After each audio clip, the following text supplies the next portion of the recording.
Muy bien, pues les damos la bienvenida al Centro Universitario del Valle de Zacapu, con el apoyo de la doctora Fabiola Alanís, que nos apoya muchísimo para tener estas conferencias, y el apoyo de Lilia Cárdenas. Les damos la bienvenida el día de hoy, que recibimos a Jorge Luis Ávila Escamilla para una plática sobre el cardenismo en el cine mexicano. Les voy a presentar primeramente a José Luis. Él nació en la ciudad de Morelia, Michoacán, en 1994. Estudió la licenciatura en Ciencias Políticas y Administración Pública en la UNAM, donde codirigió el Cineclub Estudiantil Stanley Kubrick y se desempeñó como profesor adjunto de asignatura. Fue asistente de investigador en el Departamento de Investigación Aplicada y Opinión del Instituto de Investigaciones Jurídicas de la UNAM. Asimismo, ha colaborado en investigaciones con el Instituto de Geografía UNAM. Ha participado en publicaciones colectivas sobre historia y educación. Y actualmente es consultor independiente y colabora impartiendo cursos en la Universidad Loyola del Pacífico. Entonces, Jorge Luis, te damos la más cordial bienvenida y te cedo el micrófono. Sí. Muchísimas gracias por la presentación y por la invitación sobre todo. Entonces, pues comenzaría compartiendo pantalla para que vean mi presentación e iniciar con el tema, pues. Bien. El cine es una de las artes, bueno, se considera el séptimo arte, ya que se teorizó mucho sobre esto en sus inicios porque se considera que integra todos los demás artes de una manera bastante orgánica. Y además de ser arte, también es un agente de cultura, ya que recrea y sobre todo muestra todo aquello que el hombre crea, bueno, la mujer también en sociedad, y esto nos permite tener un panorama sobre un tiempo, sobre un pensamiento, sobre una sociedad. Eso lo ha hecho una de las expresiones culturales y artísticas más importantes, sobre todo desde el siglo XX. Ahora que estamos inmersos en una cultura primordialmente audiovisual, pues se lo debemos en muy buena medida a todo aquello que empezó a desarrollar y que se logró gracias al cine.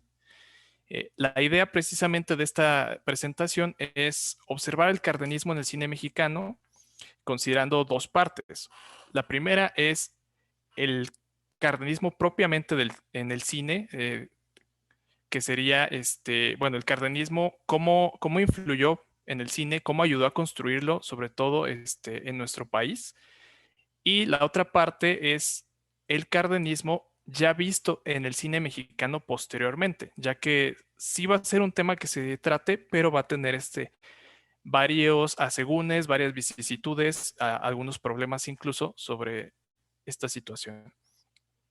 Entonces, por eso la idea es observar cómo el legado cardenista, ya que también es un periodo muy importante en la historia de nuestro país, influyó y se vio reflejado en el cine.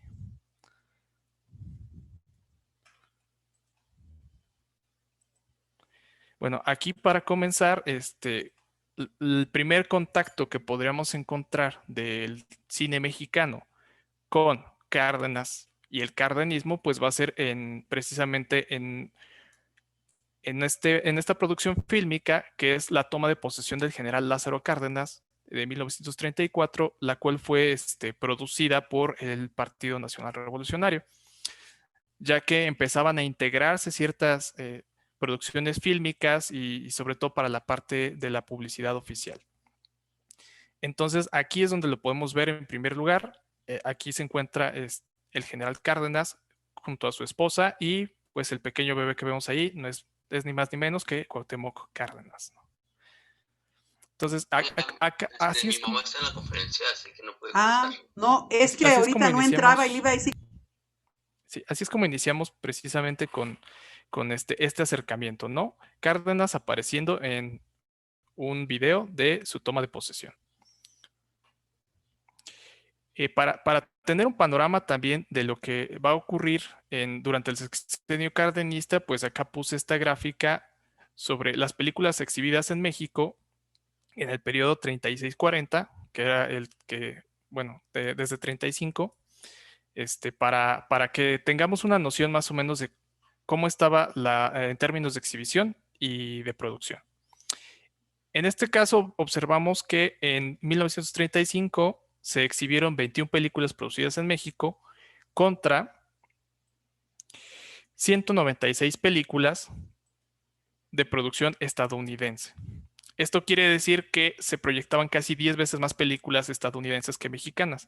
El panorama, como vemos, no cambia mucho, sino hasta 1938, que es donde ya vemos que, en primer lugar, baja un poco la exhibición de películas estadounidenses y significativamente se incrementa casi al doble la cantidad de películas mexicanas exhibidas. Esto tiene que ver pues un poco, sí, con los esfuerzos que comenzaron a darse durante el sexenio de Cárdenas, cerca del final de su periodo. Se establece justamente una reforma al reglamento de exhibiciones en el Distrito Federal para exigir que se tuviera al menos durante una semana al mes una película mexicana en los cines. Esta política va a ser posteriormente refrendada por Manuel Ávila Camacho y de hecho se va a instaurar a nivel nacional. Pero bueno, es importante ver esto porque vemos que la cantidad de películas mexicanas exhibidas pues era muy semejante a veces a la de otros países como Alemania, Francia, Inglaterra, etcétera, ¿no? Entonces eso nos quiere decir que tenemos un mercado donde el cine mexicano, los productos nacionales casi no están compitiendo, ¿no? Se encuentran muy rebasados por el cine estadounidense. Y pues bueno, esto no es visto de una manera adecuada por varias razones, ¿no? La primera es que lo que estamos observando entonces en el cine es la cultura estadounidense y su manera de entender la vida. ¿Dónde quedaba entonces nuestra propia visión? En un periodo como el cardenista y sobre todo emanado de gobiernos revolucionarios, pues va a ser significativo el impulsar la identidad nacional, ¿no? Entonces, bueno, este panorama en las gráficas es significativo por esta razón para ver cuál era la composición de la cartelera y por qué se empieza a determinar en este periodo que es necesario comenzar con reglamentos y reformas que permitan el adecuado desarrollo del cine mexicano.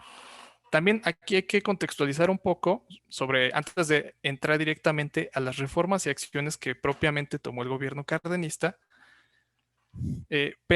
observar que antes de su periodo no había casi ninguna legislación ni nada en lo referente a materia cinematográfica.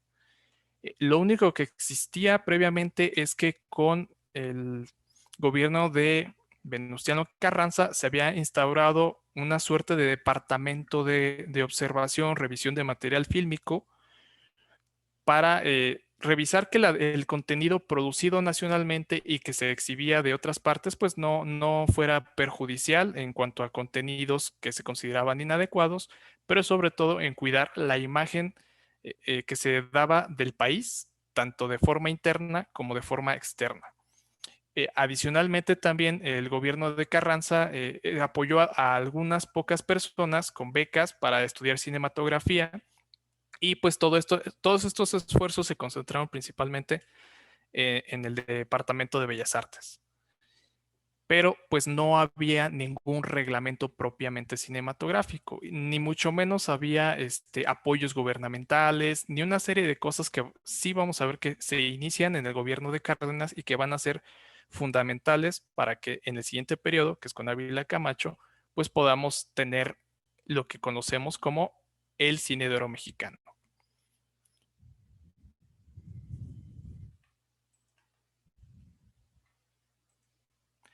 Bueno, en este sentido, la primera acción gubernamental que va a tener lugar con el gobierno de Cárdenas, pues va a ser esta reforma a la fracción décima del artículo 73 de la Constitución, que no hace otra cosa sino adicionar esta parte donde dice que va a ser facultad del Congreso de la Unión el poder legislar en materia cinematográfica, ya que este artículo y sobre todo esta fracción dice que el Congreso tiene facultad para legislar sobre comercio, instituciones de crédito, energía eléctrica, etcétera. Pero bueno, en este momento se le da la facultad para que comience a legislar sobre la industria cinematográfica.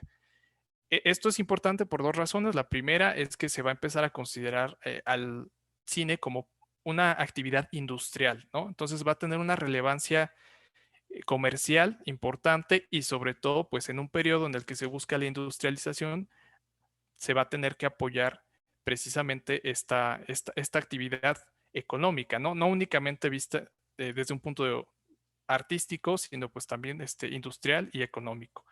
Esto es publicado el 18 de enero de 1935 en el Diario Oficial de la Federación. Entonces, bueno, ese es el primer paso y eso va a ser fundamental porque a pesar de esta legislación y de que se empiezan a establecer algunas otras reformas que ahora veremos, no se va a legislar todavía sobre una ley de cinematografía, sino hasta 1949, ¿no?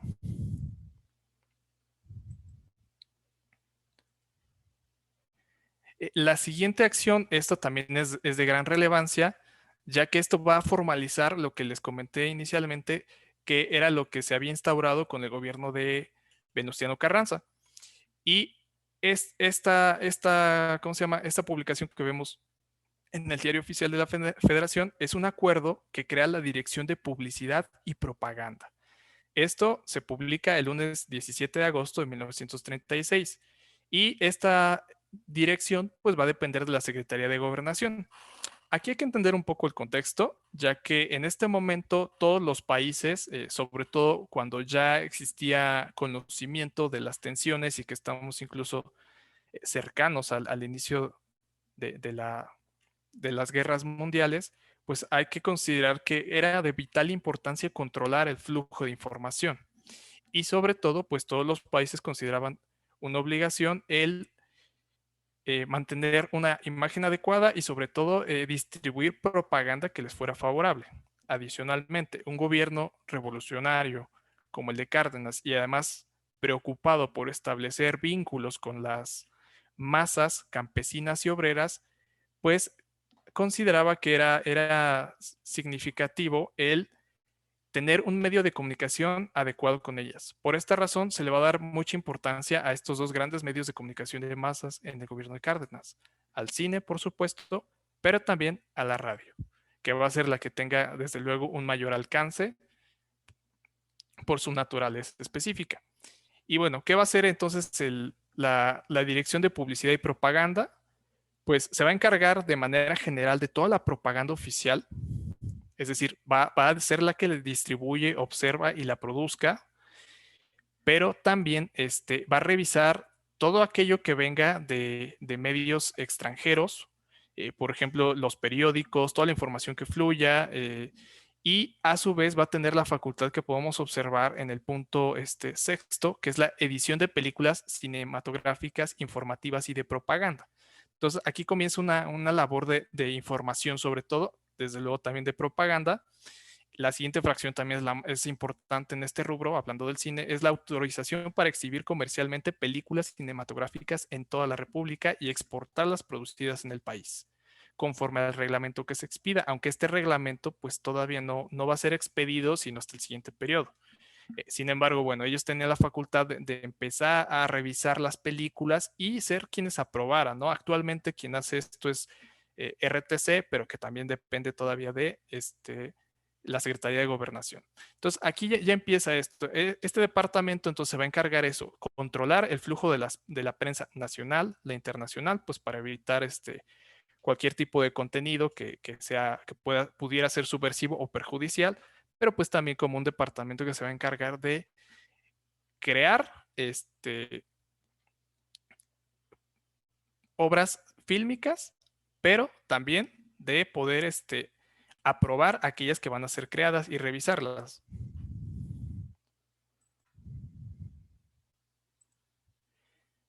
Bueno, entonces, ya que hablamos del Departamento Autónomo de Prensa y Publicidad, pues hay que mencionar que va a iniciar sus labores el 1 de enero de 1937. Su director va a ser durante todo este periodo Agustín Arroyo Chávez y va a concluir labores el 31 de diciembre de 1939. Tiene un periodo bastante breve de existencia. Esto porque, bueno, ya en el 39 se emite en el Diario Oficial de la Federación que se considera que las labores que había desempeñado el Departamento Autónomo de Prensa y Publicidad ya no iban a ser necesarias, ya había concluido con su papel y así queda. Ya posteriormente en el siguiente periodo es donde vamos a tener que se formaliza la creación y la existencia de un departamento encargado propiamente de todo lo de publicidad, pero ya no perdón, de cinematografía, pero ya no encargado de pues estar controlando y observando los flujos de prensa y publicidad. Es importante aquí también porque vamos a tener algunas producciones fílmicas muy interesantes, de las cuales rescato algunos fotogramas, digo, a falta de en muchos casos pues el material, algunos sí los pueden consultar, pero que me gustaría mencionar porque aquí observamos cuál es la intención de hacer estas producciones y sobre todo pues el contenido que tenemos y cómo esto va en la misma órbita que todo el proyecto cardenista.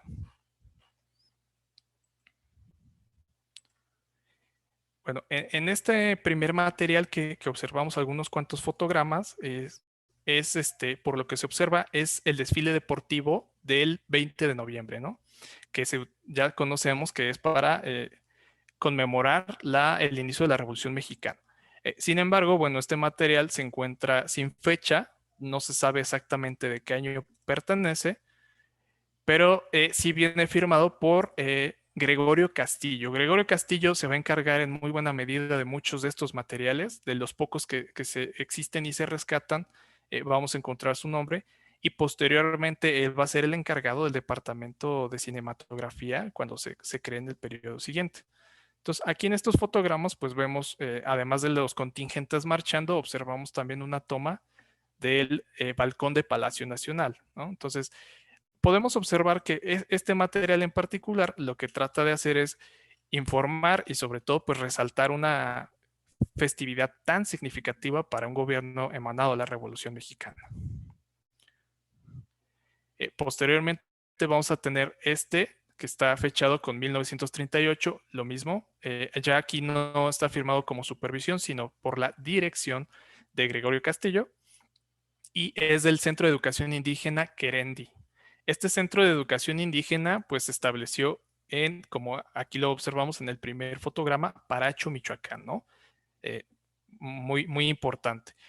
¿Por qué es importante este documental en particular? Pues bueno, lo que observamos acá es cómo estas actividades de este centro educativo pues buscan integrar precisamente a toda la población originaria y enseñarles algunos oficios.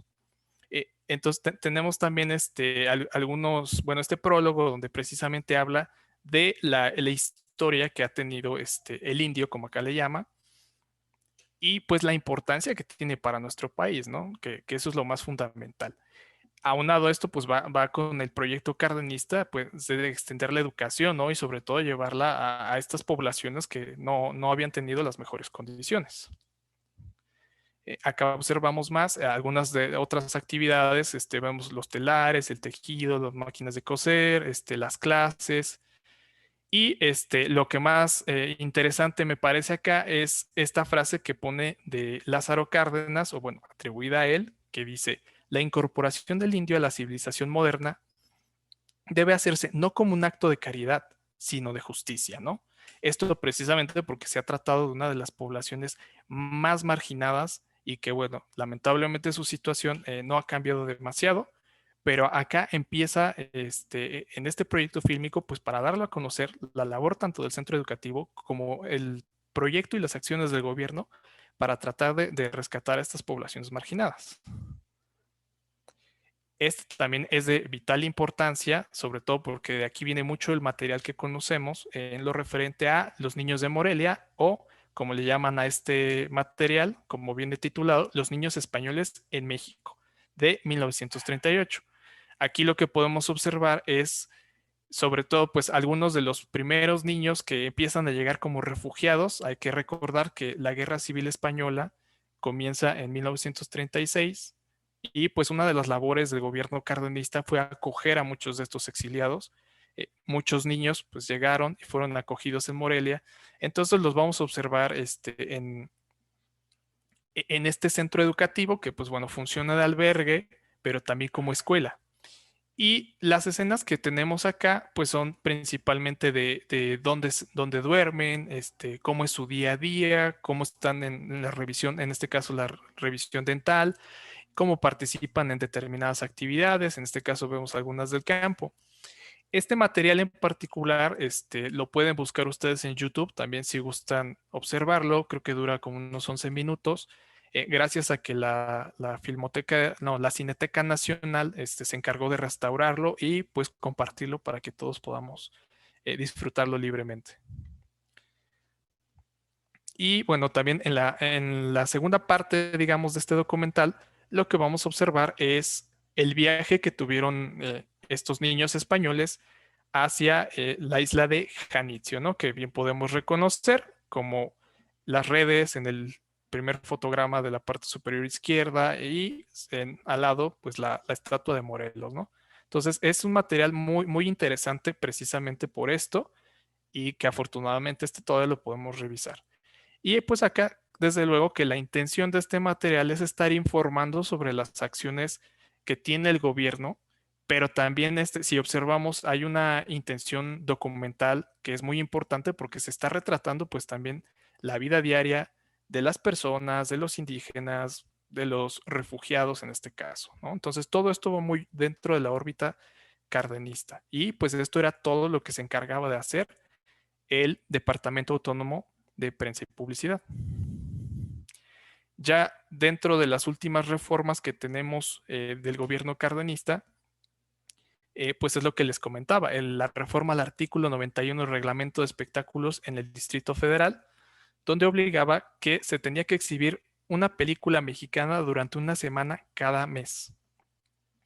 Esto por ver la apabullante preponderancia que tenían las películas estadounidenses y que en muchos casos los exhibidores se negaban, sobre todo pues porque las películas estadounidenses, como sigue siendo actualmente, pues son las más taquilleras.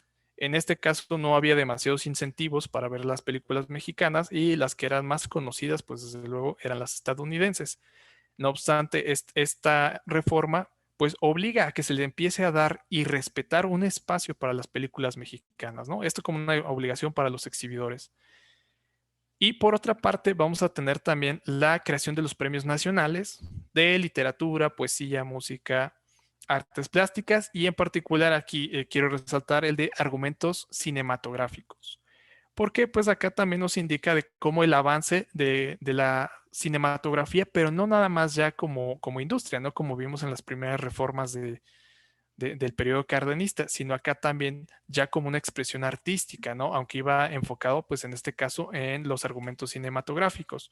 Los premios ¿cómo se llama? En moneda de ese tiempo, pues eran de 10,000 pesos. La premiación estaba a cargo de la SEP. La SEP estableció un jurado y ellos decidían cuáles eran las obras que iban a premiar, ¿no? Esto se va a dar el 11 de marzo de 1940, ya al final del periodo, pero bueno, todavía es muy importante para entender la situación y sobre todo el avance del cine como un arte.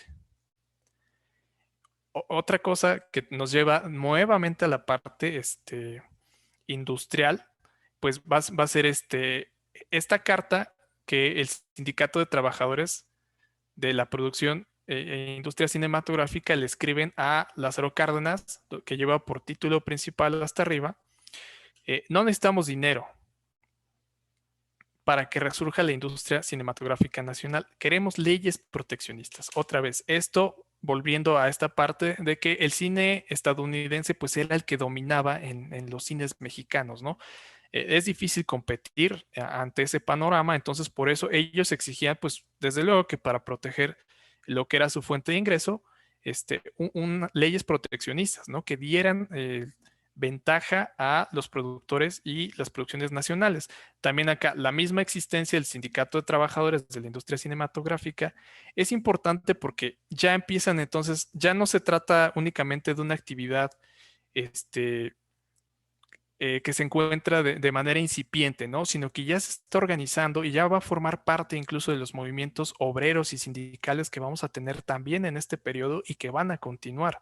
Después grandes figuras del cine mexicano como Mario Moreno Cantinflas o Jorge Negrete, pues van a ser prominentes líderes sindicales de la industria cinematográfica, ¿no? Entonces, esta carta fechada por el 13 de mayo de 1940 que dirige el sindicato a Cárdenas, pues nos indica también que parte de la necesidad de estas políticas y que después se afianzarían en el siguiente periodo, pues se están dando ya este momento, ¿no?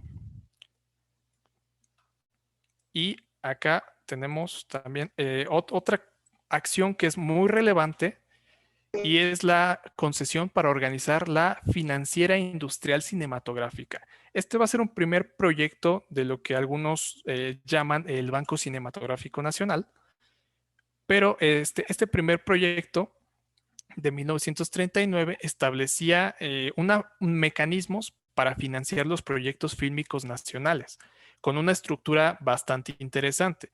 Como más o menos podrán ver ustedes en el esquema, en el organigrama, tenemos que los accionistas iban a estar en dos partes. Por un lado, el gobierno federal y tomando capital del Banco Nacional Obrero, así como de otras instituciones de crédito del gobierno, iban a aportar el 51%, es decir, iban a ser accionistas mayoritarios, y la otra parte, pues lo iban a tener productores o cualquier otro tipo de empresario que quisiera empezar a financiar los proyectos fílmicos nacionales. Para el Consejo de Administración, pues iba a dividir entre el gobierno federal, una parte de los accionistas y desde luego que iban a incluir a los trabajadores y técnicos de la industria cinematográfica. Acá también lo interesante es que el esquema de utilidades que está manejando dice que toda la parte de utilidades que correspondieran al gobierno federal se acumularían como capital y pues los accionistas particulares recibirían en justa medida la parte que les correspondía de ganancias, ¿no? También se habla de la necesidad de crear una empresa subsidiaria que se encargue de la distribución nacional y pues también el poder otorgar diferentes formas de financiamiento, como podrían ser créditos o financiamiento total para que se dieran, para que fueran posibles pues muchas de estas producciones fílmicas, ya que también hacía falta dinero.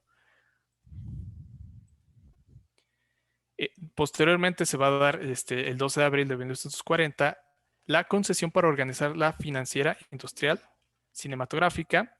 Esta concesión ya va a ser otorgada a estos dos particulares, Fernando J. Salcido y Carlos González Arias, que van a iniciar con un capital total de $1,000,000.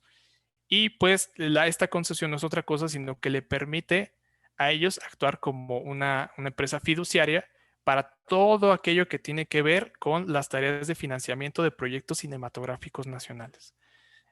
Esto es un gran primer paso para la industria nacional, ya que después, todavía en los 60, 70, vamos a tener grandes empresas nacionales que financian la creación de proyectos fílmicos, pero todo este proyecto, todas estas ideas y esta necesidad se detecta aquí, ¿no? Actualmente sabemos que la creación fílmica pues requiere grandes sumas de dinero y pues uno de los reclamos que siempre existe y es constante pues es la necesidad de fuentes de financiamiento, ¿no? Esto se observó desde este periodo y fue que se empezaron a establecer los primeros mecanismos para poder financiar las producciones fílmicas nacionales. Y bueno, ya que hablamos de todas las reformas y el marco que se estableció para poder entrar para que se pudiera desarrollar el cine durante el cardenismo, pues ahora hay que hablar del cine que fue producido en ese momento. Acá vamos a tener un conjunto de producciones interesantes, porque vamos a tener desde la primera gran producción estatal hasta la primera gran producción industrial, pasando por un cine que puede ser bastante crítico incluso con el gobierno cardenista. Hablar de todas las películas es bastante amplio, por eso aquí seleccioné unos cuantos ejemplos que me parece que son relevantes para entender el cine durante este periodo, ¿no? Y resumirlo en unos cuantos ejemplos paradigmáticos. Bueno, el primer ejemplo paradigmático va a ser la película conocida como Redes de 1934, pero para eso tengo que remitirme un poco a la Oficina de Fotografía y Cinematografía del Departamento de Bellas Artes. Como bien les mencioné, desde tiempos de Venustiano Carranza ya se había considerado que la cinematografía tenía un nicho dentro de Bellas Artes. Y a su vez, la Secretaría de Educación Pública, gracias al proyecto de José Vasconcelos, pues va a considerar que el cine va a ser un mecanismo que ayude a la educación, tanto formal como artística de las personas. Aquí es donde nos resulta importante este personaje llamado Paul Strand. Aquí observamos una foto de su tarjeta de identificación, donde lo acredita como jefe de la Oficina de Fotografía y Cinematografía de este departamento, con fecha de 15 de enero de 1934, y que además este departamento tenía la función de producir cine que, como venía en esos términos, sirva de eficaz y atractivo medio de difusión de los principios de justicia social. Acá es donde me remito nuevamente a lo que decía del cardenismo en el cine. Bueno, la intención de este cine o del cine estatal en este momento, pues va a ser eso, ¿no? Difundir los principios de justicia social porque pues venimos de la Revolución Mexicana, estamos con el reparto agrario, después vamos a tener la expropiación petrolera. Entonces, aquí es donde se vuelve muy relevante que el cine también nos muestre muchos de estos principios de la lucha revolucionaria y de los ideales pues que tenía el gobierno cardenista. ¿Y quién fue Paul Strand? Pues Paul Strand es de origen estadounidense, aunque su familia es inmigrante de Europa del Este, llegan a Estados Unidos a finales del siglo XIX. Él incursiona en la fotografía en 1908 al conocer el taller de Lewis Hire, y a partir de ahí él empieza a volverse un afamado fotógrafo en su país.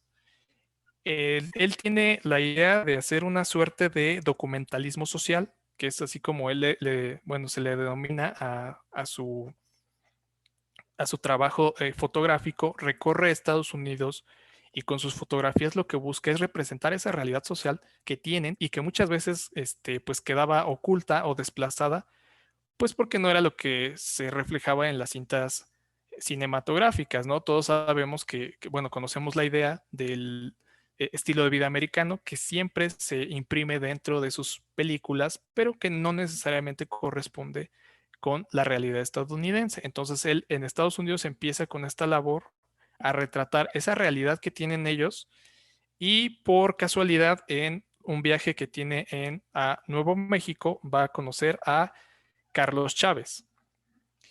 Carlos Chávez se ve muy interesado por todo su trabajo e incluso lo invita para que venga a México en 1932, y es donde le ofrece que él podría integrarse a trabajar en la oficina de fotografía, pues para llevar ese estilo de fotografía que tiene a, a los proyectos artísticos nacionales y sobre todo en la misma órbita de todo el proyecto revolucionario. Gracias a esto es que Paul Strand se anima, llega a México, trabaja en este departamento y empieza a trabajar en el proyecto de lo que sería la película Redes, que va a iniciar su producción desde 1933. Esta película pues va a ser va a encontrarse con muchas dificultades, pero me parece que es un ejemplo fundamental para entender tanto los proyectos revolucionarios en el cine. Esta película, por ejemplo, empieza a gestarse ni siquiera por orden directa de Cárdenas, y sobre todo pues previo al periodo, pero me parece relevante por observar la continuidad de los proyectos revolucionarios, y pues también porque esta película va a ir en esta misma idea de mostrar la desigualdad social y atender a todas estas problemáticas que se van a, bueno, que quiere el proyecto cardenista hacer énfasis, ¿no?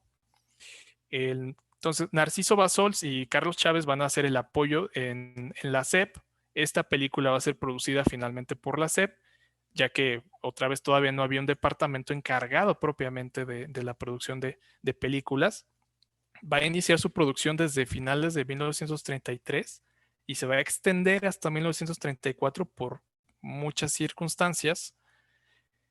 La idea de esta película era precisamente retratar la vida de unos pescadores y las dificultades que ellos tienen al ser proletarios y verse sujetos a los dueños de los medios de producción, en este caso quienes eran dueños de las redes, de las balsas, para poder subsistir finalmente.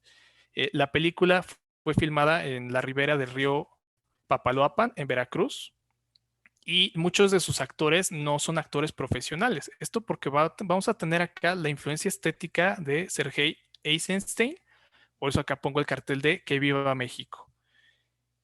La película va a estar pensada para que Fred Zinnemann, que había sido operador de cámara con Billy Wilder en Estados Unidos, la dirigiera, ¿no? O sea, Fred Zinnemann todavía no era un afamado director cinematográfico, pero pues se le tuvo la confianza para que viniera a México.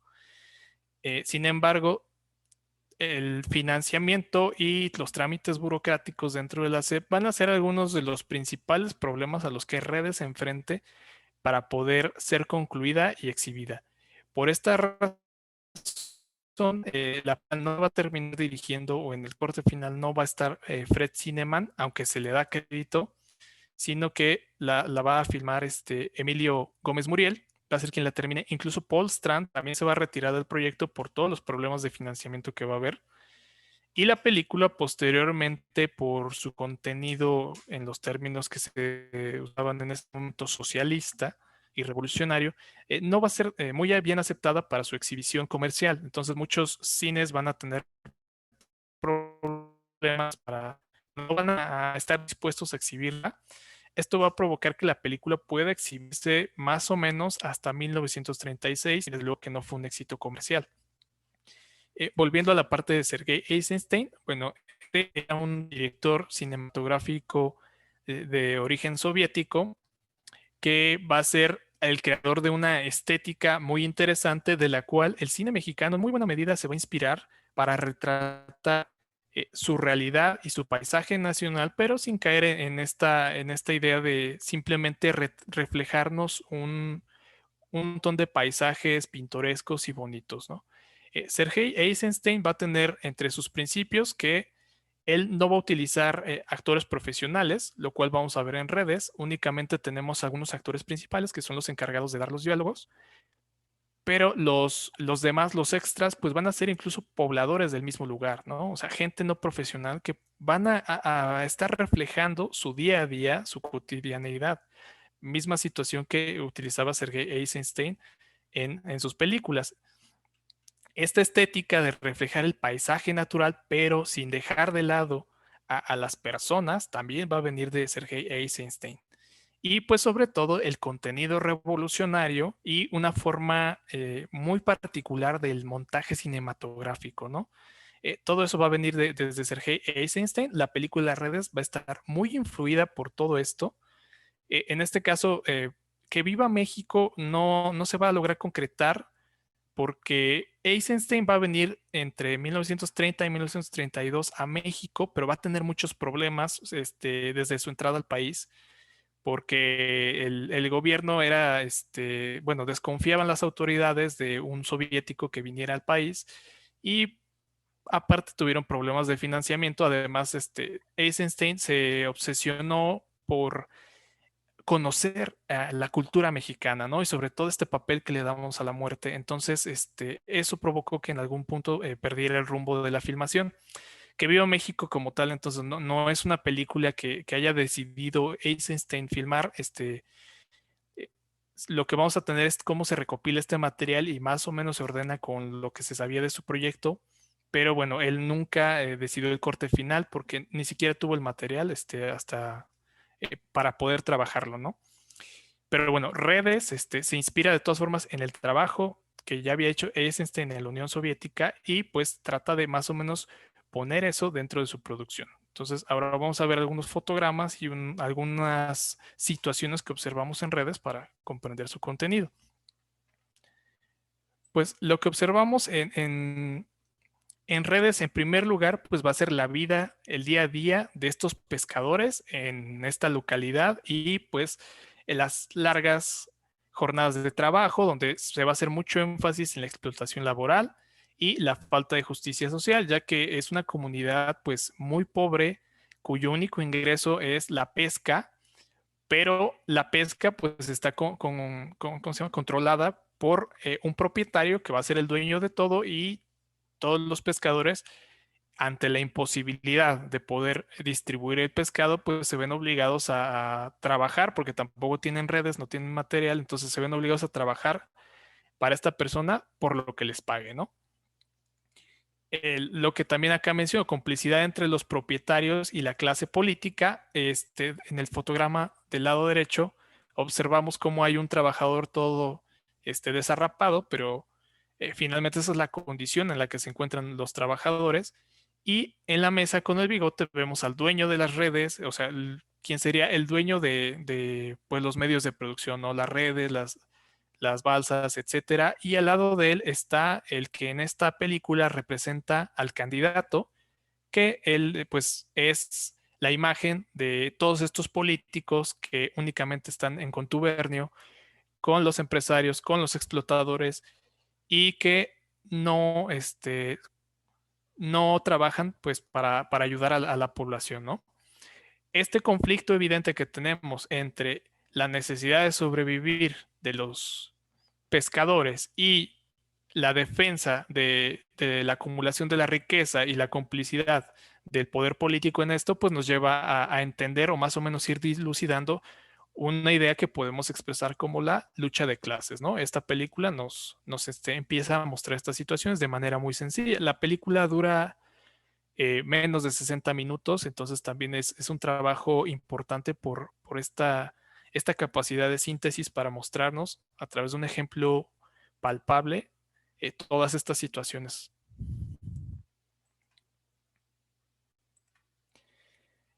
Luego, ¿cuál va a ser el desenlace de la película? Lo siento, pero bueno, se los explico.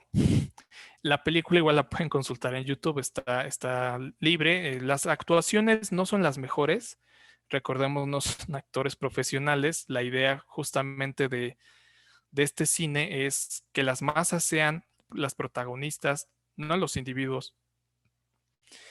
Pero después de la muerte de quien va a ser el líder, que a su vez pierde a su hijo por falta de dinero, y que además no se lo pudieron, no quisieron apoyarlo, ni el político, ni mucho menos el empresario, y que él se ve muerto porque llega el ejército, reprime a los pescadores que están en revuelta, y además había un conflicto ya entre diferentes grupos de pescadores, pero se dan cuenta de que al final tanto el empresario buscaba y el político buscaban ponerlos a unos en contra de otros. Entonces, entender esta situación y que ellos eran finalmente los perjudicados, pues los lleva a lo que se puede conocer como la toma de conciencia, en este caso de clase, porque están comprendiendo los conflictos artificiales que se generan entre ellos por parte de otros actores, y sobre todo sus condiciones de explotación. Concluye con esta frase que no nos habla de otra cosa sino la toma de los medios de producción por parte del proletariado, que es: cuando tengamos los botes, las redes y el hielo, vamos a trabajar por nuestra cuenta y habremos ganado. En este caso se dan cuenta pues de que estos son los medios que principalmente ayudan a poder producir el valor, ¿no? Y que ellos son quienes están aportando el trabajo. Si ellos tuvieran eso, no requerirían del empresario, y les lleva esta idea de hacerse de estos medios para poder conseguir la victoria, ¿no? Entonces, acá más o menos podrán entender pues por qué muchos de los empresarios exhibidores en este tiempo, y sobre todo cuando dentro de la discusión política era tan relevante también esta dicotomía socialismo-capitalismo, pues van a verse renuentes a que una película con un contenido tan fuerte y sobre todo tan sintética estuviera exhibida, ¿no? Por esta razón, Redes no logra ser un gran éxito comercial, no logra exhibirse en muchas partes, pero sí es al menos un producto muy interesante de su época, y sobre todo pues que nos lleva a entender cuál era la intención de muchos de los actores y gobiernos revolucionarios que tenemos en esta época.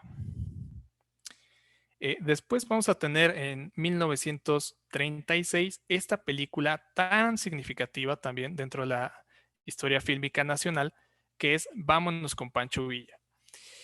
Pero hay que remitirnos un poquito atrás. Esta película es la última parte de lo que se conoce como la trilogía de la Revolución. La trilogía de la Revolución son una serie de películas de Fernando de Fuentes que tratan precisamente el tema de la Revolución Mexicana.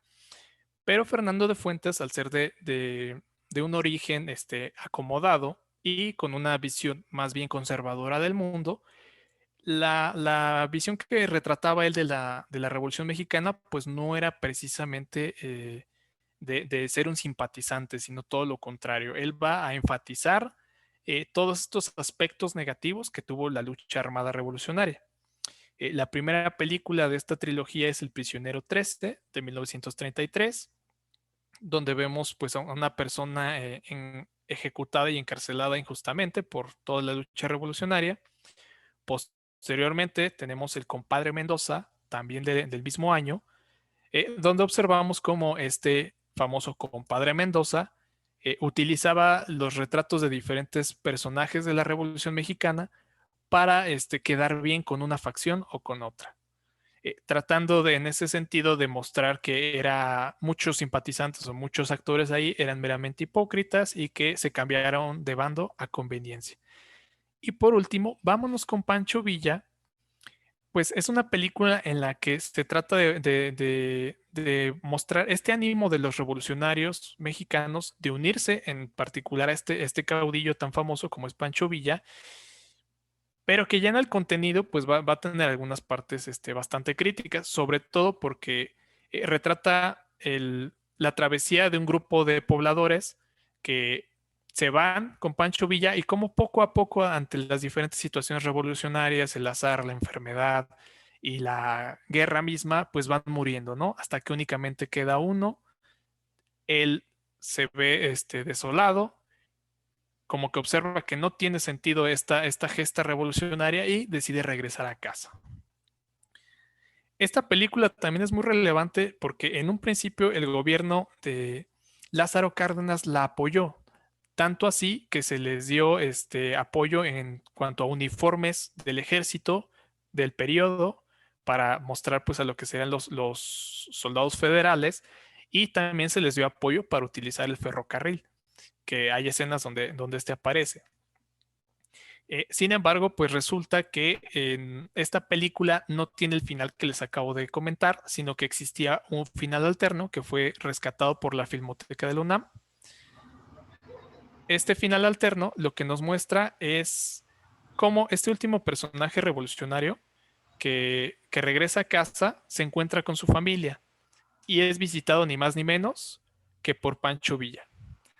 Pancho Villa acá es retratado como un personaje despiadado que únicamente busca sus intereses, en este caso de su causa, ya que observa que está Tiburcio Maya, como se llama el protagonista, con su familia, pero él le recrimina y le exige que regrese con él a la gesta revolucionaria, ya que lo necesita, ¿no? Es un muy buen elemento.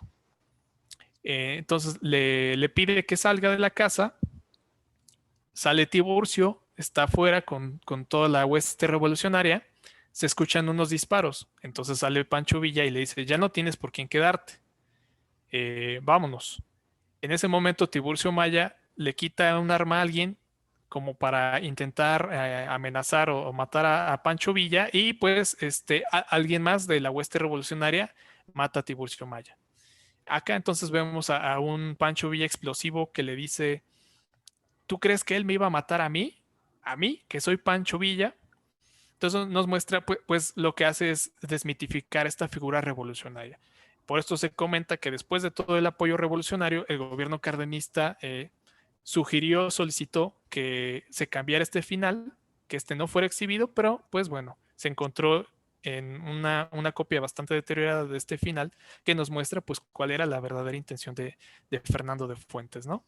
Entonces, estas películas son importantes porque retratan la revolución, pero no de manera idílica, y porque incluso es un discurso hasta contestatario, ¿no? Con el proyecto revolucionario cardenista. Y finalmente tenemos dentro de este periodo tal vez la película más importante en lo que se refiere a la industria cinematográfica de ese momento, que es Allá en el Rancho Grande, de 1936. El escritor, que es uno de los pioneros para hablar de cine mexicano, Emilio García Riera, hace un artículo donde llama precisamente este momento cuando el cine mexicano se hizo industria. Y la producción industrial mexicana para él va a comenzar justamente con esta película. En esta película, pues vamos a tener, si algunos la conocen, si no, también está en YouTube. Vamos a tener la vida en esta pequeña hacienda. Vemos a estos dos protagonistas cuando son niños y dicen, vamos a jugar a la haciendita, ¿no? Entonces, acá lo que nos muestra es cómo estas relaciones se establecen desde la hacienda, pero la hacienda no va a ser el lugar de explotación que se ha mencionado en la narrativa revolucionaria, sino que va a ser un lugar idílico donde todos conviven en armonía.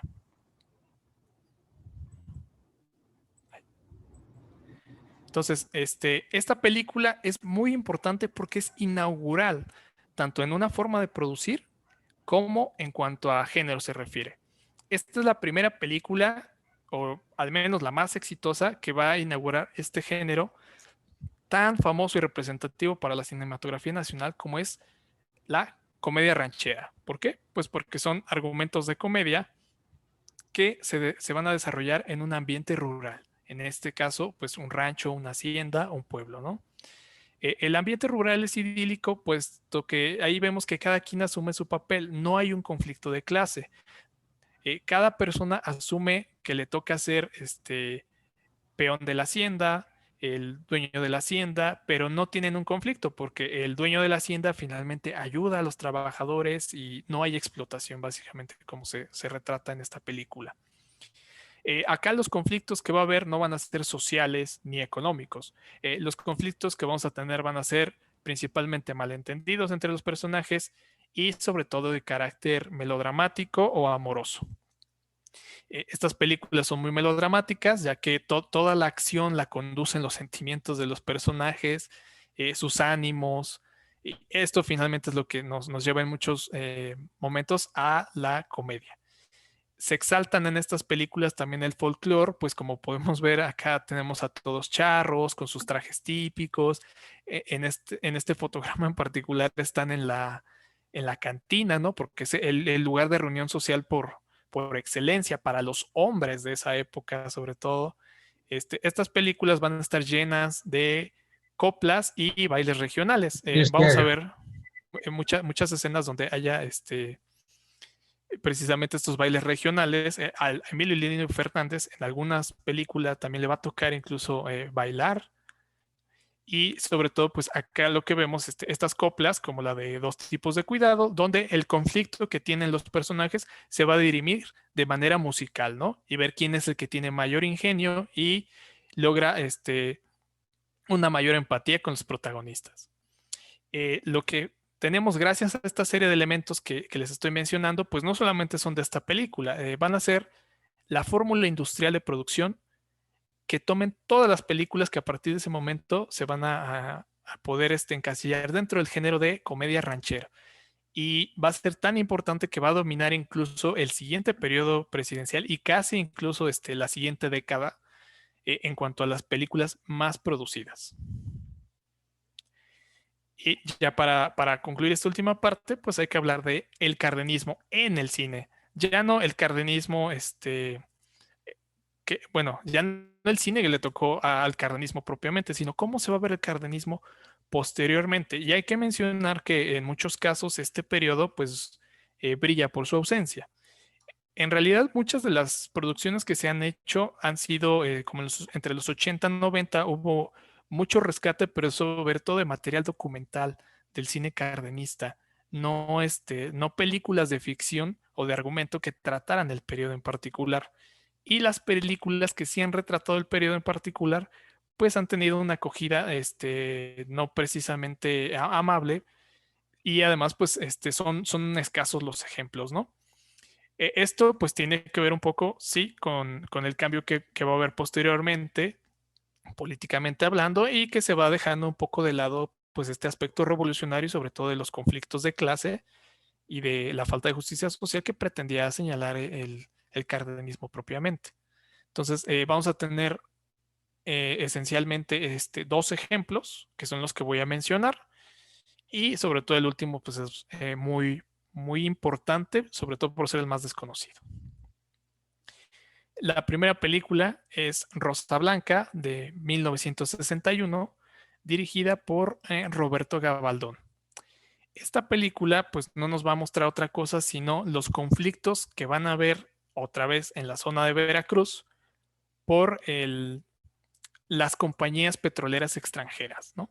La Rosa Blanca es una hacienda que es de Ignacio López Tarso, que sale en esta película, y que buscan comprársela precisamente las compañías extranjeras, pues porque saben que ahí hay petróleo. El personaje se niega porque para él es más importante trabajar el campo, conservar su vida como la tiene, que poder enriquecerse. Ante la negativa, pues vamos a ver las diferentes artimañas que tienen tanto empresarios extranjeros, empresarios nacionales y a veces complicidad con políticos locales, pues para tratar ¿cómo se llama? De hacerse con este terreno de la Rosa Blanca. Entonces es una película que también va a ser muy politizante, que si no mal recuerdo también creo que está en YouTube. Tiene como texto base una novela de Bruno Traven, también importante si quieren revisar el texto. Y pues además va a concluir la película con escenas, bueno, sí, con escenas de archivo de la expropiación petrolera, ¿no? Entonces, en 1961 parecía que no era adecuado, sobre todo para no generar conflicto con las empresas extranjeras petroleras, con los gobiernos extranjeros en general. Estamos en plena Guerra Fría también. Entonces, pues, hay muchos elementos. Por otra parte, sale Cristian Martel, que va a ser esposa del hijo de Miguel Alemán Valdés, y pues sale con un baby doll. Entonces también dentro de los comentarios que hay es que no gustó a estos personajes de la política que saliera esta mujer de una manera considerada no decente para la época en esta película, y pues que era otro motivo para que no pudiera exhibirse. Por otra parte, el periodo histórico en particular que se refleja es cuando Miguel Alemán Valdés era gobernador de Veracruz. Entonces, esta situación, pues tampoco, no necesariamente lo hacía quedar mal. De hecho, el argumento no queda mal. Se menciona que incluso el gobernador es bastante colaborador ¿cómo se llama? Con el pueblo y sobre todo con esta situación de evitar que hubiera abusos por parte de las empresas extranjeras. Pero bueno, son varias de las hipótesis y comentarios que se han vertido de por qué esta película no se permitió su exhibición. Estuvo enlatada, es una de las que integran la importante lista de películas malditas del cine mexicano, y fue enlatada 11 años, se estrena hasta 1972. Y por último, tenemos una película que sigue enlatada, lo cual lo hace todavía más interesante, que se llama Cárdenas, de 1985, y que el argumento y la dirección fueron por Alejandro Galindo. Bueno, esta película, como les estoy comentando, no puede ser vista porque sigue enlatada. O sea, estamos hablando que ya estamos ¿cómo se llama? A 36 años de que fue enlatada y sigue todavía prohibida y perdida en algún lugar. Lo único de lo que se tiene constancia y que yo tuve oportunidad de consultar, pues es el guión cinematográfico, ¿no? Pero bueno, puede haber diferencias entre lo que el guión cinematográfico te presenta y lo que es el contenido ya en el corte final de la película. Este guión se encuentra en la Cineteca Nacional, lo pueden consultar con los permisos adecuados. Y pues el argumento no es otro que simplemente tenemos a un personaje que es como un T por 8 que va a representar a las clases desposeídas de México. Sobre todo estamos hablando de 1985, ya tenemos las primeras consecuencias del modelo neoliberal y cómo esto pasó factura a muchos, bueno, a la gran parte de la población mexicana. Entonces, este T por 8 pues va a mostrar precisamente, va a representar estas clases abandonadas y afectadas por las nuevas políticas. Este personaje lo que busca es hacer énfasis en rescatar la memoria histórica de Cárdenas y sobre todo de la expropiación petrolera. El tono de la película es bastante chusco. Hay varias escenas que son ¿cómo se llama? Son flashbacks de remembranza para precisamente abordar tanto con imágenes de archivo como con escenas recreadas, pues lo que fue la lucha de Cárdenas por la expropiación petrolera y cómo fueron unos de estos momentos de los más significativos. Eh, ¿Cuáles son los motivos por los que esta película se sigue enlatada? Bueno, se comenta que en la época fue alguna de las cosas que pudo ser es que hay una mención directa al presidente de la Madrid, ya que se le dice bueno, es que de la Madrid acaba de ir a España y visitó la Plaza Cárdenas. Dice, pero acá, ¿dónde está la memoria del general Cárdenas, no? Entonces, bueno, ahí hay una alusión directa. Por otra parte, pues tenemos gobiernos, como ya mencioné, neoliberales, que pues son antitéticos a toda esta temática y conciencia revolucionaria. Y esta película no es otra cosa sino un intento por rescatar la memoria de la expropiación petrolera, de estos regímenes revolucionarios, pues es una ideología contraria a lo que se estaba ya viviendo en ese momento. Razón por la cual pues la película no se permitió que fuera estrenada. Sigue enlatada, repito, ya superó incluso a la que era hasta entonces la película maldita mexicana con más años enlatada, que era la Sombra del Caudillo, que estuvo enlatada ni más ni menos que 30 años, pero va a ser en 1990-91 que Carlos Salinas de Gortari diga que ya cambió el régimen y la exhiba incluso de manera pública, ¿no? No obstante, pues ya pasaron más de 30 años y ahora esta es la película que tiene la corona como la película mexicana maldita con más años prohibida. Esta va a ser entonces el último momento, bueno, la última obra donde se va a observar el cardenismo en el cine, pero pues no ha podido ser exhibida, ¿no? Incluso existen muchos mitos y comentarios sobre su contenido propiamente. Algunos mencionan que es una obra de carácter biofilmográfico, pero bueno, por lo que yo consulté en el guión y por lo que incluso un periodista que él comenta que él sí tuvo acceso a la copia, pues no, es más parecido a lo que observamos en el guión. No es una película de carácter biográfico, sino que tiene un tono de comedia, como era el costumbre de Alejandro Galindo, también un gran director cinematográfico, sobre todo de los 40, 50. Y pues de lo que trata es esto, retomar la memoria y el legado de Lázaro Cárdenas. Entonces, con esto concluyo.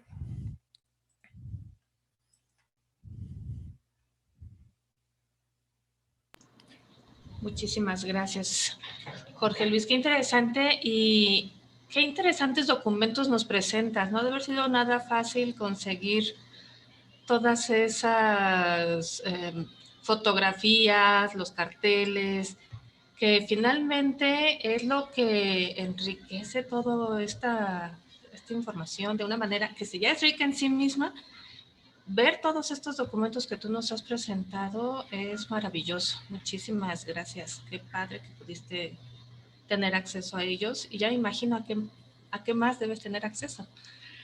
Como para otras 10 conferencias, yo supongo, porque está muy, muy interesante. Bueno, pues no sé si quieran alguien hacer alguna pregunta. Quiero comentarles que Jorge Luis también ha estado presentando otras conferencias de continuación de esto en el periodo de Ávila Camacho. Entonces ya lo invitaremos para que continúe con qué ha pasado con el cine. Y realmente esto del periodo de Cárdenas se nos hizo muy interesante que la tierra de Cárdenas lo presentáramos. Pues sí. ¿Alguien quiere preguntar algo acerca del cine en este periodo? A ver, José Luis Espinosa puso en el chat varias preguntas. Dice, muchas felicidades a Jorge Luis Ávila Escamilla por su agradable ponencia. Aprovechando su vasto conocimiento en el tema, haré algunas preguntas. Y dice, 1. ¿Qué títulos fílmicos existen para conocer de forma gráfica la historia del cardenismo? ¿Por qué la película Redes de 1934 no fue exhibida sino hasta 1936? También fue censurada. 3. ¿Cuáles obras fílmicas del cardenismo hablan de la desigualdad social en el sector agrario y obrero? 4. ¿Alguna película? Están en el chat para que las vayas contestando poco a poco, que si no se te va a olvidar. Sí. ¿Alguna película de la época cardenista aborda el tema del maximato? ¿Crees tú que las películas enlatadas puedan ser liberadas en el actual régimen político? Bueno, voy contestándolas, ya las estoy viendo aquí en el chat. Pues para conocer el periodo cardenista propiamente, algunos mencionan que incluso la película, aunque esta es posterior, la de Distinto Amanecer, puede ayudar un poco más o menos a entenderla. Sin embargo, es una película que es muy buena, a pesar de que el final resulta bastante melodramático. Nos muestra acá justamente cómo hay una lucha sindical para combatir la corrupción. Yo creo que podemos observar un poco del periodo, pero como les estaba comentando, muchas de las películas de argumento que se dan no se van a enfocar en el momento. Entonces, tal vez Redes pueda ser una de las que nos ayude a entender pues este periodo de transición, este periodo de buscar cambiar el régimen anterior que yo observo a partir de lo que conozco del periodo cardenista, que hubo muchas luchas precisamente y muchas resistencias todavía en el periodo, pues para lograr muchas de las transformaciones y de las obras que van a ser icónicas del cardenismo, ¿no? Entonces, películas de argumento que ahora recuerde, no, porque todavía el cine mexicano se encuentra muy enfocado en recordar o hablar de la revolución o desmitificarla, como va a ser la intención de este Fernando de Fuentes. Yo creo que nos ayuda tal vez en este caso, como les mencioné, La Rosa Blanca, que es del 61, que ahí podemos ver otra vez el periodo y cómo se va a dar esta lucha.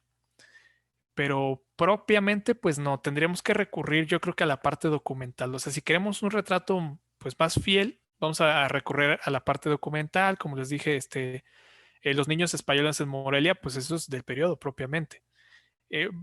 Hay varios documentales, como les dije, los que se hicieron entre los 80 y 90 que se enfocan en este periodo. Muchos también luego están en YouTube. La Filmoteca, de hecho, como fueron los 50 años del fallecimiento de Cárdenas, el año pasado, pues sacó varios artículos. Ahí esos podría ser una de las formas de pues conocer, acercarse a esta parte documental, porque en argumento pues casi no, pero yo digo que sí, váyanse por La Rosa Blanca y por Redes primero. Número 2, ¿por qué la película Redes no fue exhibida? Pues es lo que les comenté. En primer lugar, tiene muchos problemas para el financiamiento, exhibición, distribución.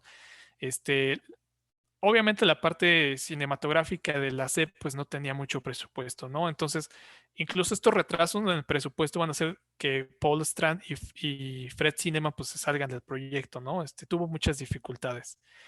Pero la segunda parte es lo que les comenté justamente, que muchos exhibidores al observar el contenido revolucionario pues veían en peligro su modo de vida, ¿no? O sea, finalmente, ¿quiénes eran los exhibidores o los dueños de los cines? Pues era gente acaudalada, gente con dinero, ¿no? Entonces, como que no les resultaba muy llamativo poner, como le dirían ellos, pues propaganda revolucionaria en, ¿cómo se llama?, en los cines y que después la gente quisiera cambiar, subvertir todo el orden de las cosas, ¿no? Fueron más bien problemas ante la negativa de los exhibidores, no fue una censura gubernamental, todo lo contrario. Por eso es que vamos a recordarles que Cárdenas, en el 39, se establece esta reforma que obliga a los exhibidores a proyectar películas nacionales. También había una resistencia por parte de ellos a proyectar material nacional, ¿no? Porque el más famoso y más redituable, pues era el que venía de Estados Unidos, sobre todo. Obras del cardenismo que hablen de la desigualdad en el sector agrario y obrero. Bueno, como decía, Distinto Amanecer va a tratar un poco del tema obrero, pero no precisamente de la desigualdad. Del sector agrario no me vienen a la mente. Yo creo que justamente no se enfocaron en eso. pero podríamos otra vez remitirnos a algún material documental del Departamento Autónomo de Prensa y Publicidad que pudiera tratar el tema, porque sí, este departamento pues hizo obras de todo. ¿Cuál es el problema acá? Pues que a veces solamente tenemos stills o fotogramas en el Archivo General de la Nación, que es de donde saco yo mucha de la información que tenemos. Ahí está el archivo de Cárdenas. Hay una infinidad de cosas. Da para muchos libros, para muchas exposiciones, para muchas investigaciones. Todavía hay mucho de dónde sacarle. A veces hay constancia en los documentos de se hizo tal película que trata sobre esto. Pero, repito, el problema es conocer el material propiamente. En muchos casos no existe. También recordemos que con los gobiernos posteriores sufrimos la desgracia del incendio de la Cineteca Nacional y perdimos muchísimo material. Entre ese material, les comenté de Sergei Eisenstein, perdimos este material. Algunos dibujos que había hecho Eisenstein también se perdieron ahí. Entonces, pues tenemos un gran hueco en la historia nacional. Por otra parte, en ese momento no se consideraba que muchas de estas cosas fueran a pasar a la historia, ni siquiera el material de las películas. Entonces terminaban de exhibir la película y pues a veces pues, la embodegaban y pues este material se deteriora con el paso del tiempo, ¿no? Afortunadamente, como les dije, tanto la Filmoteca como la Cineteca Nacional han buscado recuperar mucho de este material. A veces han restaurado.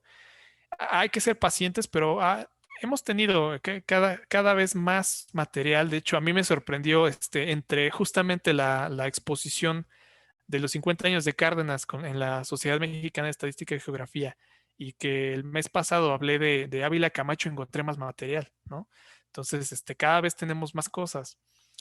Pero pues una película que trate el tema propiamente, no, como les digo, todavía no había una producción estatal propiamente, ni mucho menos. O sea, de lo que se centraban, pues eran en estos materiales informativos, ¿no? Entonces no vamos a tener algo de argumento de ese periodo. ¿Alguna película de la época que aborde el maximato? No, yo creo que definitivamente no.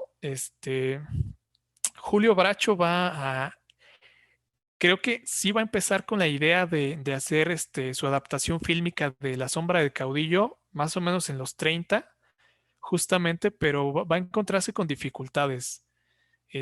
Sobre todo porque hay que recordar que la mayor resistencia a tratar este tema, sobre todo de la novela de La sombra del caudillo, pues va a venir de los militares. Y todavía vamos a tener mucha presencia en militares. Vamos, Cárdenas era militar, Manuel Ávila Camacho también, ¿no? Entonces la presencia de los militares todavía va a estar muy, muy presente. Entonces, no va a ser posible. De hecho, Julio Bracho inicia con la idea del proyecto más o menos en esta década, sino en la siguiente, pero lo va a poder hacer hasta 1960 y con el problema de que como seguían vivos muchos de estos generales que habían estado involucrados, no se permite la exhibición, ya va a ser hasta 1990, yo creo que ya estaban todos muertos y por eso ya se permitió la exhibición de esta película. Que si creo que estas películas enlatadas pueden ser liberadas en el actual régimen, pues deberían, porque, pero no sé también si, es que ahí también depende pues de si sepan de su existencia. Sin embargo, pues también puede haber otras resistencias de otros grupos, ¿no? Lo primero sería averiguar dónde está, porque esa es la situación que no está muy bien documentada. Luego, otra cosa que sí sería importante, pues claro, o sea, hicieron muchos homenajes a Cárdenas, etcétera, pero y Cuauhtémoc Cárdenas estuvo presente en algunos, ¿no? Y incluso decía, bueno, hay que honrar la memoria, pero no nomás de discurso. Sería muy interesante y necesario. De hecho, yo creo que este régimen está tratando de justamente saldar muchas de las deudas históricas que se tienen con la democracia, con la alternancia, etcétera. Entonces, una importante yo creo que sería esto, ¿no? Las películas que fueron censuradas, que no recuerdo o no tengo conocimiento si haya más, pero esta película en particular, si todavía está ahí olvidada en un estante, en un archivero, en una oficina del gobierno actual, sí sería muy importante que se rescatara, ¿no? Se restaurara y pues hacer un evento importante. Hubiera sido ideal, ¿no? Que lo hubieran rescatado para el 50 aniversario del fallecimiento del general Cárdenas. Yo creo que primero habría que bueno, averiguar dónde está y después hacer de conocimiento de las autoridades. Oye, ahí hay un pedazo de historia muy relevante. Es una deuda que se tiene con la democracia, con la libertad de expresión. Sería bueno, pero pues averigüemos todos dónde está y que después averigüen ellos si sigue ahí y ya después presionamos para que la, la desenlaten. Muy bien, muchas gracias, Ana Edith. También nos pone en el chat. Muchas gracias, excelente. Muy buena presentación, me imagino. Mi pregunta sería, desde tu punto de vista, ¿actualmente existe libertad cinematográfica en relación a abordar temas políticos y su relación con grupos y el dinero que se mueve en las campañas políticas? Pues yo pienso que por ejemplo, actualmente no veo que haya yo no veo que haya ningún tipo de resistencia a abordar estos temas. Y de hecho, ya en estos últimos años, el principal problema para el cine, pues va a ser la exhibición y la distribución. O sea, este antiguo reclamo que tenemos otra vez regresando a Cárdenas, ¿no? Cárdenas exige una semana al mes para las películas mexicanas. Con la llegada del neoliberalismo, reducen la cuota de exhibición a 10%. No se respeta. O sea, de manera efectiva no vamos a ver este 10% de películas nacionales exhibidas, ni soñando. Entonces, yo creo que ese es el principal problema, porque los exhibidores, o sea, tú vas a cualquier película y vas a ver vas a cualquier cine, tienen 20 salas y 10 salas están ocupadas por la película genérica de superhéroes del momento, ¿no? Ahí es donde está el problema. Tenemos, por ejemplo, también espacios como la Cineteca Nacional, pero bueno, solo está en la Ciudad de México. Necesitamos más de estos espacios en el resto del país y la Cineteca, pues, tiene también como 20 salas, pues sí te proyecta las películas nacionales sin duda, pero a veces también tienen, una vez yo fui y revisé y de todas las películas en cartelera, 11 eran francesas, ¿no? Y como 3 mexicanas. Entonces, pues yo creo que habría que también ahí revalorar cuáles van a ser las películas que estamos proyectando. La principal dificultad de los realizadores yo creo que ahora va a ser esa. Todavía en el sexenio de Fox y Felipe Calderón, yo siento que había mucha más resistencia a ¿cómo se llama?, proyectar cosas. Tuvimos en el sexenio de Calderón problemas incluso con el infierno, aunque recibió financiamiento gubernamental, problemas con presunto culpable y así sucesivamente, ¿no? Yo creo que en estos 3 años que vamos de gobierno no va a haber ningún impedimento, pero por otra parte hay que considerar que ya no es directamente, o sea, no es directamente gobernación quien se encarga de apoyar el financiamiento, que es lo más importante. Es que también, o sea, si no tienes dinero, pues de dónde haces una película contestataria o revolucionaria. Y quien decide los financiamientos, pues es IMCINE. Entonces, ellos tienen sus convocatorias y a partir de una revisión exhaustiva, pues ellos deciden según sus criterios que sí, que no. Pero yo creo que ya no ha habido esa resistencia y menos actualmente. El problema es que no nos llegan las películas que puede ser que estén cuestionando gravemente esta realidad nacional, ¿no? Algunas de estas películas, yo recuerdo alguna película justamente que trataba sobre la situación de los periodistas y sobre todo de los refugiados por la guerra contra el crimen organizado de Felipe Calderón en la zona norte del país. Y era una película que se había hecho, yo creo que 5 o 6 años antes de que la había visto y apenas la están exhibiendo en Cineteca Nacional, ¿no? Eso yo creo que es el problema. Ahora, sobre el dinero de las campañas, pues no, o sea, yo creo que si tú tratas una película que vaya sobre eso, no va a haber ningún problema. Incluso todavía con Peña Nieto, que salió La Perfecta, que pues puede ser considerada crítica en ciertos aspectos.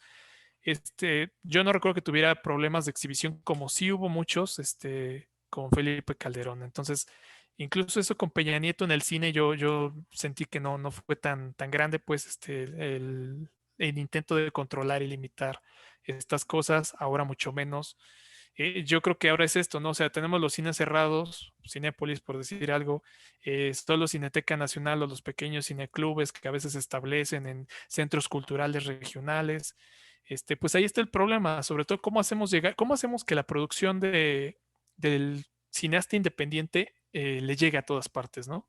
Y pues su justa retribución, porque finalmente es su trabajo, ¿no? De eso viven.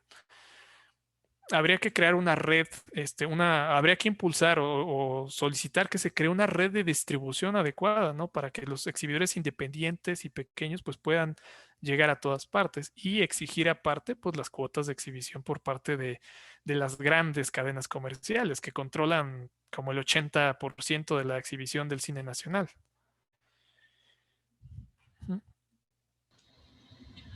Muchas gracias. Bueno, Rodrigo preguntó, bueno, dice que tienes un excelente manejo de la información y pregunta si esta plática estará disponible para volver a verla más tarde. La respuesta es sí. Nos gusta compartir esto, no somos, no tenemos conflicto con eso, al contrario.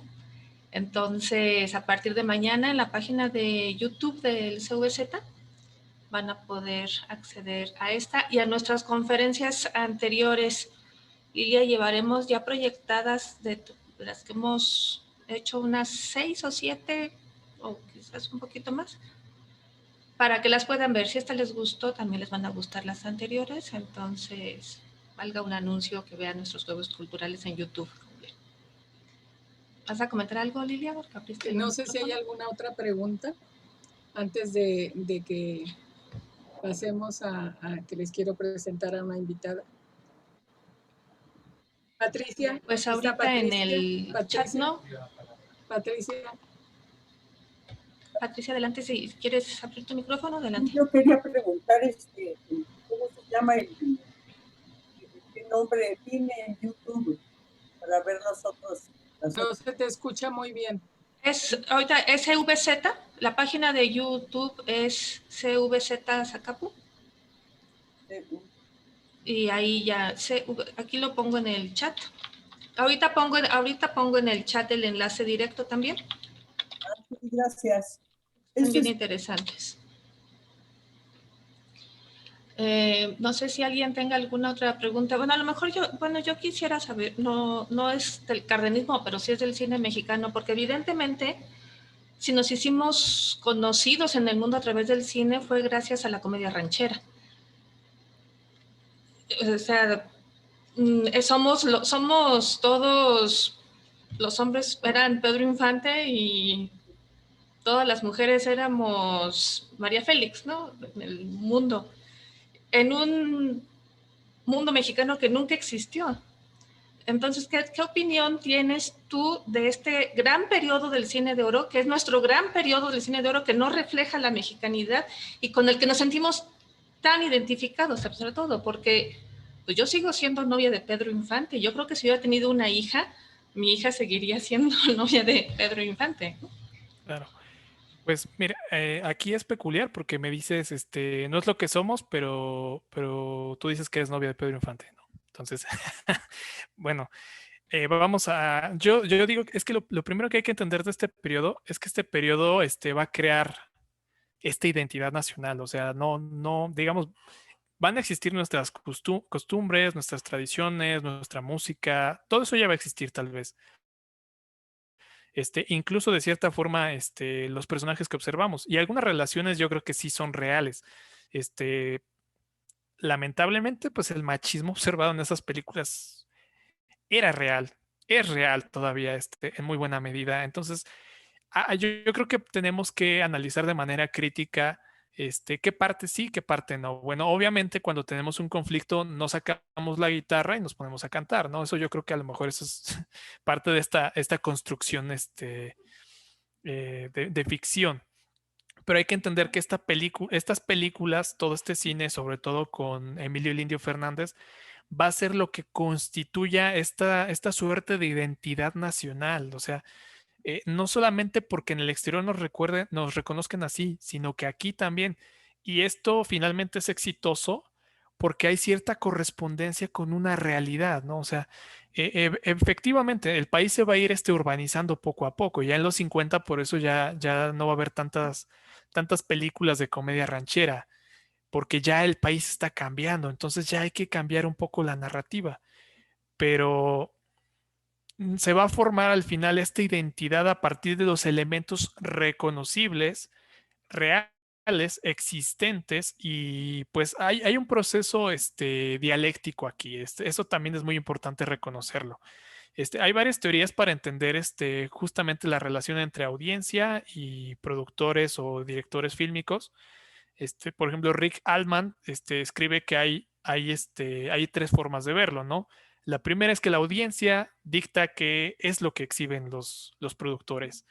La segunda es que los productores son los que imponen meramente lo que hay. Y lo que dice Rick Allman es no, en realidad es un proceso dialéctico. Bueno, no dice dialéctico, pero dice es un poco de esto y un poco de aquello.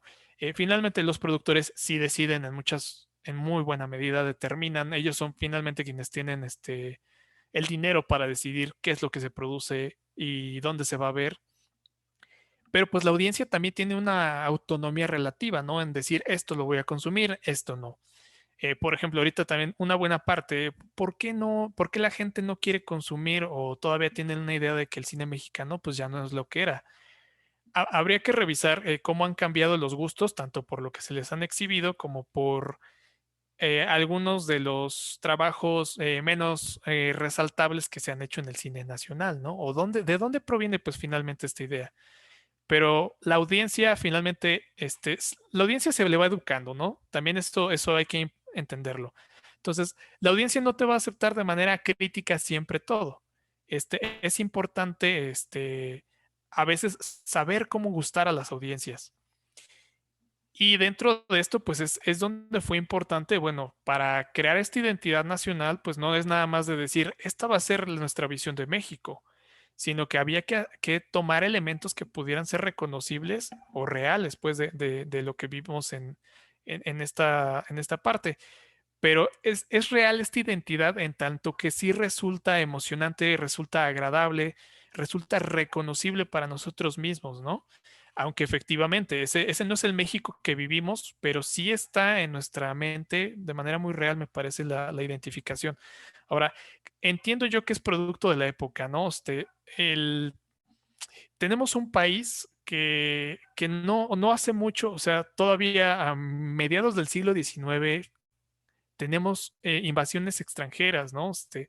Y después de 30 años del porfiriato, pues también todavía no quedaba muy claro, ¿no? ¿Qué es lo mexicano? La Revolución Mexicana va a ayudar todo este proceso revolucionario más o menos a ir encontrando una identidad. Cuando llegamos con los gobiernos revolucionarios, pues van a enfrentarse a esto, ¿no? Incluso cambian la bandera. ¿Cómo constituir esta identidad nacional? O sea, ¿qué es lo que nos va a hacer mexicanos? Entonces, una buena parte de los proyectos revolucionarios, pues va a ser esto, encontrar, o mejor dicho, construir, porque al final estas identidades no, o sea, no surgen espontáneamente, ¿no? Todas las identidades nacionales, pues se tienen que construir. Entonces, en esta época de los nacionalismos, de las guerras mundiales, ¿cómo vamos a poder lograr la unificación, el reconocimiento de las personas? Va a ser necesario utilizar a las artes. Los murales también eran eso. O sea, también podemos pensar que los murales tienen elementos que no necesariamente son de la realidad mexicana, ¿no? Sin embargo, logran el propósito de crear una identidad en torno de este proyecto revolucionario. Entonces, yo entiendo que se crea, si considero que debería haber sido, o sea, bueno, yo ahora, hombre de 2021, pues considero que a lo mejor habría que haber dotado de otras características ese nacionalismo, ¿no? Pero en ese momento, pues fue como se creó. O sea, fue una necesidad histórica, pero creo que es una necesidad, pues que tenía que cumplirse finalmente. Yo creo que más bien ahora el trabajo es ahora construir una nueva identidad a partir de nuestros nuevos elementos. Pero nos enfrentamos a esto, ¿no? Ahora tenemos las películas mexicanas que sí se exhiben, son películas, otra vez, que no retratan esa realidad. Entonces ahí nos vemos ante ese problema de la realidad o esta construcción de realidad que tenemos de México es que todos vivimos en Santa Fe o en la Roma, ¿no? Entonces, ahí es donde habría que pues, como espectadores o realizadores, quienes puedan ser educadores, en este caso ustedes, pues buscar cuál va a ser el proyecto adecuado para construir y sobre todo representar una adecuada identidad para el país, ¿no? Entonces, Es lo que yo diría en ese sentido. Muchas gracias. Lilia. ¿Ya no hay preguntas? No, ni en Face ni en Ok. chat. Bueno, muchas gracias, Jorge Luis. Como siempre, excelente tus presentaciones. Y bueno, nos vemos pronto con todos ustedes. La próxima semana está ahorita con nosotros Cristina Lecona, aquí está con nosotros. Ella es una psicoterapeuta y ella va a hablar de sanar para asumir el duelo por la pandemia. Ella es especialista en todas estas cuestiones de duelos. Bueno, ha sido muy difícil en esta pandemia, tanta gente conocida, cercana, que ha fallecido. Entonces, para ver cómo se puede asumir ese duelo, cómo aprender a vivir con el dolor. Cristina, si quieres comentar algo de lo que tú haces. Claro que sí, muchísimas gracias por el espacio y la oportunidad. Será un gusto muy grande compartir con ustedes nuestra experiencia que hemos adquirido a lo largo del año pasado y parte de prácticamente el 90% de lo que tuve la oportunidad de acompañar a las familias fue justo por pérdidas por COVID. Entonces ha sido un año sumamente difícil. Las familias mexicanas y del mundo estamos en duelo, ya sea porque nos ha tocado, ¿no?, con algún miembro de nuestra familia, o bien algún amigo, alguna amiga, algún conocido cercano. Finalmente a todos nos ha tocado como humanidad esta pandemia. Entonces, las consecuencias de estar en pérdida, pues ya se están haciendo evidentes, tanto en los niños, en los jóvenes, en los adultos, en toda la familia. Entonces, será un gusto para mí compartirles esta experiencia y parte de lo que hemos trabajado durante años de experiencia terapéutica. Soy psicoterapeuta, trabajo principalmente con familias de forma individual, de forma grupal, a través de talleres de constelaciones familiares, constelaciones individuales para niños, para adultos. Entonces, será un gusto compartir con ustedes un poquito de esto y pues ir desarrollando poco a poco herramientas que nos permitan ir transitando por el dolor que nos ha tocado a todos. Muchas gracias, Cristina. Te esperamos la próxima semana. Claro que sí. Alejandra, tienes la palabra. Muchísimas gracias. Gracias, Cristina. Aquí estaremos para escucharte, que nos hace bastante falta a todos. Pues, Jorge Luis, muchísimas gracias. Ha sido un placer. El cine no nada más refleja una realidad, es un refugio también. O sea, sí es una forma de conocer la historia, pero creo que es un refugio. Y justamente ahorita en el COVID, ha sido una forma de escape, ¿no? Por lo menos en mi familia ha sido una forma de escape. Estamos cansados, hartos. Una película siempre es una forma de salir adelante. Te agradezco muchísimo. Espero de verdad que puedas acompañarnos después. Queremos volver a escucharte, queremos volver a ver toda esa investigación que has hecho. Es impresionante. Y con lo joven que eres, estoy impresionada de todo lo que has investigado y todos los documentos que tienes en tu poder. Qué maravilla, de verdad. Muchísimas gracias, muchísimas gracias. Lilia. A ustedes por la invitación. Gracias a todos. Muchas gracias. Lilia, es un gusto trabajar contigo siempre. Desde aquí, muchas gracias a la doctora Fabiola Alanís. Sin ella tampoco sería posible esto. El Centro Universitario del Valle de Zacapu quiere agradecer a todos sus estudiantes, a los docentes y a todos los invitados que esperamos que cada vez sean más y más y más, que nos acompañen en estas conferencias. Les deseo una muy bonita noche y pues sigámonos cuidando, por favor. Nos vemos el siguiente jueves. Yeah.